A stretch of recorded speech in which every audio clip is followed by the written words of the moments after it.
The Thanksgiving table had gone silent. Candles flickered. A single document lay in the center, house transfer. And Noah's sister had just said the words that froze everyone in place. "My parents are signing the house to me. He gets nothing." Noah's breath caught as the room tightened around him, but before he could respond, an unexpected knock echoed through the house. A young woman stepped inside, soaked from the cold, holding an envelope with his name on it. And a truth that would unravel years of silence. A truth that would force the family to face the past they'd buried and reveal the legacy Noah never knew he carried. What he discovered next would turn a broken Thanksgiving into a life-changing story of second chances, hidden pain, and a responsibility that had been waiting for him all along. Before we begin this emotional story, tell us in the comments from which city you are watching, and don't forget to leave your like to keep following us. The cold evening air pressed against the windows of the small suburban house in Boston, but inside, the warm glow of Thanksgiving lights softened every corner. The table was already filled with roasted turkey, cinnamon-spiced yams, and the quiet tension that always returned when the Parker family reunited. Noah sat at the far end, fingers lightly tapping the edge of his glass, trying to steady the anxious rhythm inside his chest. He hadn't been home in months. Work had drained him. Student loans chewed at every paycheck, and the silence between him and his parents felt heavier each year. Still, he had come, because it was Thanksgiving, because he missed the smell of his mother's cornbread, because he wanted to believe this dinner might feel like a heartwarming story again. Claire walked in late as usual, her heels clicking against the hardwood floor. She didn't sit immediately. Instead, she paused behind her chair, holding a crisp folder tucked under her arm. Her smile was polite, too polished, the kind that didn't reach her eyes. Noah didn't think much of it until she slid the folder onto the table with a soft thud. "Before we start," she said lightly, almost singing the words, "there's something we should clear up." Their mother looked up, confused. Their father sat straighter, his jaw tightening in that familiar way that meant he already sensed trouble. Noah's stomach tightened. He reached for his water, then set it back down when he noticed his fingers trembling. Claire opened the folder and pulled out a document. Bold letters stared back at them. House transfer. Noah frowned. "What is this?" She didn't look at him at first. She turned to their parents, waiting, giving them the stage. Their mother folded her hands. Their father exhaled slowly through his nose. No one spoke, so Claire did. "Mom and Dad have decided to sign the house to me," she announced. Her voice was calm, almost rehearsed. "They want everything to be simple, clean, and they think I'm the best option." Noah blinked, unsure if he had misheard. His jaw slackened as a soft gasp escaped him. The room felt suddenly smaller, the air heavier, the candles flickering as if disturbed by a passing draft. Claire finally faced him. "They said you didn't need anything from them." The sentence hung in the warm Thanksgiving air like a blade suspended by a trembling thread, and Noah's breath stopped halfway in his chest. The words echoed through Noah's head long after Claire stopped speaking. He stared at her, then at the document, then at his parents, searching for some sign that this was a misunderstanding, a poorly timed joke, anything other than what it clearly was. His throat tightened, heat rising behind his eyes, but he swallowed hard and forced himself to breathe. His father shifted uncomfortably, fingers tracing the rim of his wineglass. "Noah, we talked about this," he began, but the hesitation in his voice revealed something deeper. Fear, maybe guilt. His mother kept her gaze lowered, as though eye contact might shatter whatever fragile reasoning they'd built to justify the decision. Claire sat down finally, smoothing her blouse with a delicate gesture. "It's not personal," she added, but her tone carried the faintest edge. "It's just practical. I live close. I check on them. I help with things." It made sense. The implication struck Noah in the chest. He leaned forward slightly. "And I don't? Is that what you're saying?" His mother finally looked at him. Her eyes softened, but something about her expression felt guarded, as if she were holding on to a secret from the past she wasn't ready to share. "Honey, it's not about love," she whispered. "It's about stability." "Whose stability?" he asked quietly. Silence fell over the table like a heavy curtain. Even the soft clatter of dishes from the kitchen stopped, as if the world itself paused to watch the family unravel. Claire tapped the document with her manicured nail. Look, you're doing fine, Noah. You have a job, an apartment, you're independent. Mom and Dad worry about me more, and they should. I've always been the one who struggles. Her voice cracked on the last word, a tiny, unexpected fracture. Noah caught it. Everyone did. It lingered in the air before she straightened her posture again, as though sealing the vulnerability back inside. Noah pushed his chair slightly away from the table, needing space, needing air. So this is it? A Thanksgiving announcement? No conversation, no heads up, just, you get nothing? His father winced. No one said that.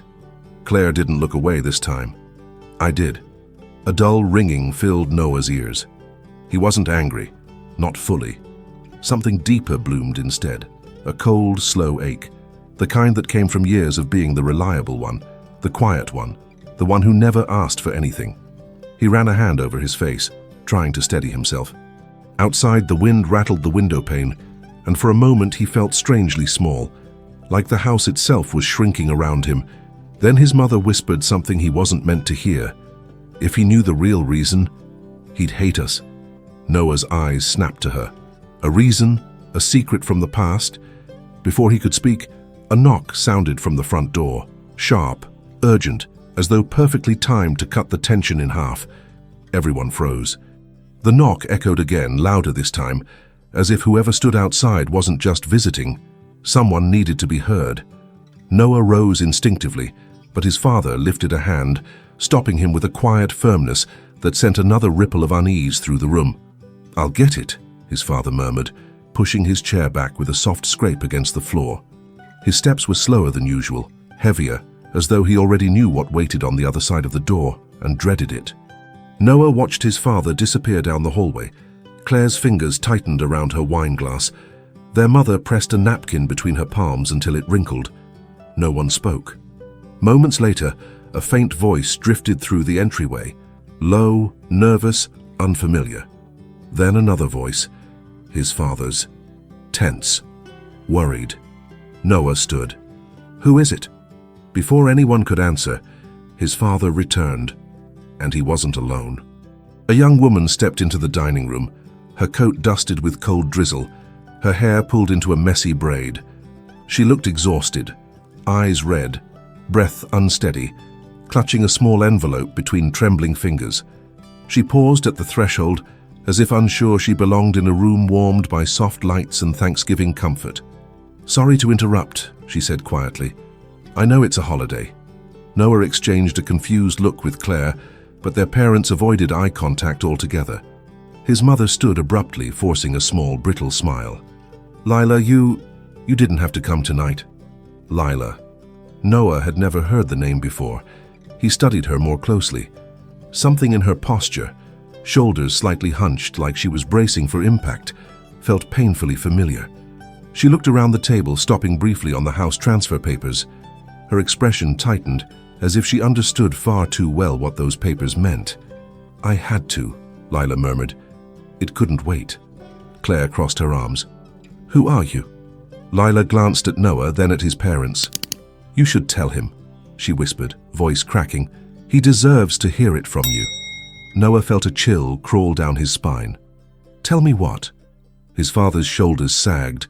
His mother's eyes shone with the weight of something she'd carried far too long. But Lila stepped forward before either could find the courage. She held out the envelope. "This was meant for you, Noah. From someone you used to know, someone you once helped." He hesitated, staring at the envelope. Her hands shook. "What's inside," she added softly, "might explain why your parents think you don't need the house." A beat of silence followed. Thick, pulsing, electric. Noah took the envelope. It felt heavier than paper should ever feel. Noah turned the envelope over in his hands, the paper slightly creased, as if someone had gripped it too tightly before passing it on. His thumb brushed the sealed flap.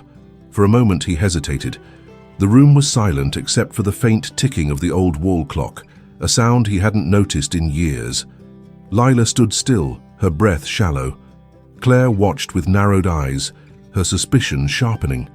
Their parents remained frozen in their seats, a quiet dread settling around them like thick winter fog. Finally, Noah broke the seal. Inside was a single folded letter, worn at the edges but written in a familiar handwriting, the kind that made the air leave his lungs. He unfolded it slowly. His lips parted. His drowsy Thanksgiving haze cleared in an instant. It was from Ethan, a name he hadn't allowed himself to think about in years. A name tied to memories he had buried deep. The community center in Chicago, the cold basement where they studied during winter, the laughter they shared despite being broke, and the night Ethan disappeared without a word. Noah's heart stuttered. Claire leaned forward. "Who's Ethan?" But Noah didn't answer. Instead, he began reading silently, his eyes moving across the words as if each line pulled him deeper into a forgotten world. "Noah, if you're reading this, I didn't make it back. I wanted to pay you back sooner, but life got complicated. You saved me once, more than you ever knew. I hope this helps you the way you helped me." His breath hitched. Ethan's handwriting wavered near the bottom. "I named Lila executor because I knew she'd know where to find you. She was with me until the end. Trust her, and please, forgive me for vanishing. There were reasons I never told you." Noah lowered the letter, eyes glossing with warmth he refused to let fall. A part of his past, one he'd convinced himself was insignificant, had resurfaced unexpectedly, like a message washed ashore after years lost in the tide. Lila stepped closer. "Ethan wanted you to have what he left behind," she said softly. "All of it." Claire scoffed under her breath. "All of it? What does that even mean? A box of old clothes? Some books?" But Lila didn't look away from Noah. "He didn't have much family," she continued. "He worked quietly, saved everything he could. He always said he owed you his life, literally. He never told me the full story, but he carried it every day." Noah pressed the letter to his chest, eyes drifting toward the window where faint streetlights cut through the dark. His parents exchanged a glance, the kind that revealed they already knew what Lila was talking about. Claire rolled her eyes. "So what? Ethan left him a few $1,000s, she muttered. Lila hesitated, then spoke the words that shifted the entire room. "He left him just over $2 million. Claire's wineglass slipped from her fingers, shattering across the floor. And Noah stood absolutely still. For a long moment, no one breathed. The shards of Claire's broken glass glittered on the hardwood floor, catching the warm light of the candles as if the room itself had fractured along with it. Noah didn't move. His fingers tightened around the letter, knuckles paling, the paper trembling with the subtle shake of his hands. 2 million. The number drifted through his mind like smoke. Unreal, impossible, a life-changing story he'd never imagined himself part of. He lifted his gaze to Lila, searching her expression for even a hint of exaggeration, but her eyes held only exhaustion and sincerity. Claire finally snapped out of her shock. "That's ridiculous," she sputtered. "People like Ethan don't just have that kind of money lying around." Lila's jaw tensed, but her voice remained soft. "People like Ethan," she repeated. "He worked 3 jobs for years. He lived small, saved everything, and after Noah helped him get out of that abusive situation," she paused, her voice catching, "he wanted to pay him back someday." Noah blinked. A memory flashed. Ethan standing at a bus stop in Chicago, cold winter night swirling around them, shaking after a fight with his stepfather. Noah had taken him home, patched him up, fed him, given him a blanket. A small act of kindness that had felt natural, instinctive. He never expected anything in return. He never thought it might change someone's life forever. His parents were staring at him now. His father's eyes were full of something complicated. Pride, maybe, mixed with guilt. His mother looked like she was on the edge of tears. "Noah," she whispered, "we didn't tell you because we didn't know how. You already carry so much. We didn't want to add more weight." "More weight?" Noah's voice was quiet, almost hollow. "How you thought hiding a life-changing inheritance was helping me?" their father interjected gently. "We only found out a month ago, when Lila contacted us. Ethan listed us as secondary contacts in case she couldn't find you." Claire scoffed loudly. "And you didn't tell me any of this? Your own daughter?" His father's tone hardened suddenly. "It wasn't your information to know." Claire's face flushed red, but she didn't fight back. Her breathing was shallow, her eyes darting between Noah, the letter, and their parents, calculating, collapsing, unraveling. Noah swallowed. "Why didn't you just tell me? Why let me walk in here tonight and think you were cutting me out?" His mother clasped her trembling hands together. "Because we knew what it would look like," she said quietly. "We knew you'd think we were choosing sides, favoring Claire. But this wasn't about the house anymore. It changed everything." Lila stepped forward again. "Ethan wanted you to have a chance," she said. "A second chance. He knew you'd use the money for something meaningful." A pulse of warmth tightened in Noah's chest. Grief mixed with gratitude, confusion mixed with something larger, deeper. Then Claire whispered sharply, almost desperate, "So, this means he's a millionaire now?" Noah closed his eyes for a moment. He hated the word. It felt wrong on him, uncomfortable, like a coat that didn't fit. When he opened his eyes again, the room felt different, thick with questions, secrets, shame. And Lila wasn't done. "There's more," she added softly. Noah's breath caught. Everyone looked at her. She opened her coat slowly, revealing a second envelope. This one had Noah's name written in Ethan's careful handwriting, but beneath the name was a short, cryptic message. "You deserved the truth too." Noah stared at the second envelope as if it might burn through his fingers. The handwriting, Ethan's familiar slanted letters, pulled him into a memory he didn't want to revisit just yet. The room felt smaller, warmer, almost oppressive. Even the Thanksgiving candles seemed to flicker in anticipation. Lila stepped back, giving him space, her eyes watchful and gentle. Claire leaned forward, elbows on the table, unable to hide her hunger for answers. Their parents looked exhausted, bracing for whatever truth had been waiting to surface all these years. Noah inhaled slowly, then tore open the second envelope. Inside was a single-page letter, but unlike the first, this one was written with steadier strokes. Less farewell, more confession. He unfolded it. "Noah, there are things I never told you about that winter. Things I kept from everyone. I thought staying silent was protecting you, but I see now it only created distance. You didn't just help me escape the apartment that night. You saved me from myself." Noah's hand trembled slightly. He kept reading. "Your kindness showed me something I'd never seen, that someone could care without wanting anything in return. I told the police the truth a few days later, but I never told you. They called what you did an act of heroism. I called it the moment my life split in two." A tightness formed in Noah's chest. He remembered that night vividly. The shouting, the trembling, Ethan's bruised face, the way he dragged him down the icy staircase until they reached the empty bus stop in the snow. A cold winter night. He never forgot. He read the final lines. "I told them you were the reason I survived. They filed a report and someone contacted your parents, but they chose not to burden you with it. I don't blame them. But you deserve to know. You saved a life, Noah. That's the real inheritance." His hand lowered. The room felt different. Claire, for once, didn't speak. Her expression softened. Not jealousy, not anger. Something closer to realization. His mother wiped a tear that slipped down silently. His father's jaw clenched as he looked away. Noah folded the letter carefully, pressing the crease with his thumb. A strange warmth settled inside him. Pain, yes, but also a quiet understanding he hadn't felt in years. Then he looked at Lila. "What else did Ethan ask you to tell me?" Lila hesitated. "There's one more thing," she whispered. Everyone leaned in. "He didn't just leave you money. He left you a responsibility." The word responsibility settled over the dining room like a sudden drop in temperature. Noah straightened in his chair, his breath stalling as he waited for Lila to continue.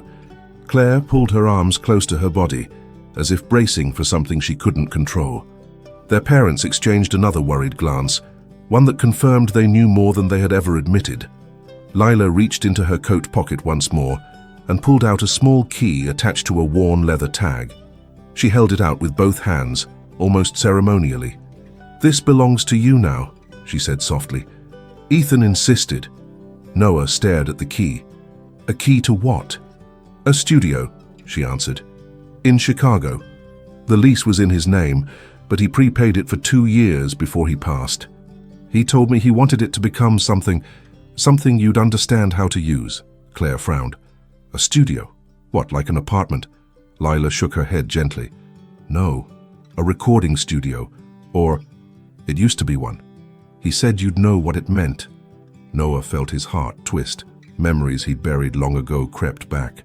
The two of them sitting on cold floors, guitars out of tune, scribbling lyrics on scraps of paper, dreaming about music they never had time to make. He'd forgotten how often Ethan called it their place, a hope for the future they could barely afford to imagine. He swallowed slowly. I didn't think he remembered any of that. He remembered everything, Lila replied. He said your kindness gave him the courage to believe his life wasn't finished. He wanted you to have a space where second chances could happen, for you and for others. Claire sank back in her chair, stunned into silence. His father rubbed his forehead, eyes tired. We knew about the studio, he admitted. We didn't understand why he left it to you, but now it makes sense. His mother whispered, Noah. He wanted you to follow something you let go of. Noah's chest tightened. Music. Dreams. A part of him he abandoned to pay bills, survive, grow up too quickly. Lila stepped closer, lowering her voice. He hoped you'd turn the studio into something that helps people the way you helped him. A community space. A safe place. Anything you believe in. He said that was the legacy he wanted most. Noah exhaled shakily, the weight of the key pulsing in his palm. And then Lila added, almost reluctantly, but Ethan also asked me to warn you. Someone else might not want you to have it. Noah's fingers closed around the studio key, its metal cool against his skin. The warning lingered in the air like a faint echo. Someone might not want you to have it. He looked at Lila carefully. Who? She hesitated, shifting her weight as if the floorboards beneath her might crack. Ethan's stepfather, she said finally. Gerald. He tried to claim Ethan's savings before the will was processed. He argued that Ethan wasn't in his right mind when he made his decisions. Her voice tightened. Gerald always wanted control. Control of Ethan's money, his future, even his voice. Claire leaned forward. But he didn't win, right? No. Lila's answer was firm. Ethan made everything legal and clean. There are recordings, witnesses, dates. Gerald can't touch the money, but the studio... She exhaled, a faint tremor in her breath. It's sentimental, and men like him don't let go of sentimental things easily. He doesn't have any legal claim, but you might hear from him eventually. Noah looked down at the key in his hand. The weight of it felt different now. Not just a symbol of hope, but of conflict he wasn't sure he was ready for. He pressed it into his palm, grounding himself. His mother broke the silence first. Noah, there's something we should tell you about that night. About why we hid the police report. Her voice wavered. When we found out you'd helped Ethan escape, we were proud, but we were terrified too. You were just a teenager. We didn't want the responsibility and the danger to fall on you. His father nodded slowly. We thought protecting you meant keeping everything quiet. Noah lifted his eyes. But I didn't ask for protection. I just helped someone who needed it. His mother's eyes glistened. I know, and that's why Ethan trusted you with his legacy. Across the table, Claire's expression shifted. Something inside her deflated. The entitlement, the sharpness. She ran a thumb along her napkin, voice barely audible. I didn't know any of this, she whispered. I just thought you were the favorite. Noah blinked. The honesty in her voice startled him more than any accusation she'd made earlier. Before he could respond, Lila spoke again, her tone cautious. Ethan left one final instruction. Something he said you'd understand when you were ready. She reached into her bag and pulled out a small, battered notebook. Noah recognized it instantly. His breath caught. It was his. From Chicago. A notebook he thought he lost years ago. Noah held the notebook as if it were a fragile piece of his own memory. The cover was bent, the pages swollen from old winter moisture, the edges marked with graphite smudges. He flipped it open, and there it was, his handwriting mixing with Ethan's. Notes, lyrics, plans they once sketched at a community center table during nights when the world felt too heavy to carry. Lila watched him quietly. Ethan kept it with him everywhere, she murmured. He said your words reminded him he wasn't alone. Noah swallowed. a warmth rising in his throat. Claire leaned closer, not with envy now, but with something almost tender. "You really meant that much to him," she whispered. His mother touched his arm gently, her voice trembling. "We should have told you sooner. Maybe things would have been different." Noah closed the notebook. "Things can still be different." The room softened. For the first time all night, a fragile peace settled over the table. Lila stepped forward, pulling out one last folded paper. "This is the deed transfer for the studio. Ethan asked me to give it to you only when you were steady enough to carry it." Noah took it with steady hands. His path, his responsibility, was finally clear. The house felt quieter now, as if all the hidden weight had finally lifted from its walls. Noah stood, looking at each of them, his parents fragile with guilt, Claire humbled and unsure, Lila carrying Ethan's last hopes with quiet strength. He placed the studio key in the center of the table. "I'm going to Chicago," he said softly. "Not to run from anything, but to build something for Ethan, for people like him." His mother nodded through silent tears. His father rose and pulled Noah into a brief, firm embrace. Claire hesitated, then reached for his hand. "I don't want the house," she admitted. "Not like that. We can figure things out together." Noah squeezed her hand gently. It wasn't forgiveness yet, but it was a beginning, one rooted in something real. Lila stepped beside him. "Ethan believed in you. I think he was right." Noah looked at the notebook, the key, the deed, each one a piece of a life he'd left behind but could now rebuild. Outside, the cold night air waited. He stepped toward it with a quiet resolve. A second chance had been placed in his hands. Unexpected, heavy, and beautiful. Weeks later, Noah stood inside the restored Chicago studio, listening to the soft echo of music filling the room. A place rebuilt from Ethan's memory and his own long-buried dreams. The framed page from their old notebook hung on the wall like a quiet blessing. His parents visited often now, humbled and closer than before. Claire volunteered at the studio's weekend programs, trying to rewrite her part in their family story. And Lila, carrying Ethan's kindness forward, helped every step of the way. Noah locked up for the night and stepped into the cold Chicago air, the studio key warm in his palm. Ethan's gift had become more than an inheritance, it had become purpose. A second chance finally lived. Thank you for staying with us until the end of this heart-touching story. Tell us in the comments which moment touched you the most. Subscribe and turn on the bell to receive more stories that inspire and transform. Leave a like if you believe in the invisible strength of kindness, dignity, and family. And thank you for being part of this community that believes in stories with soul.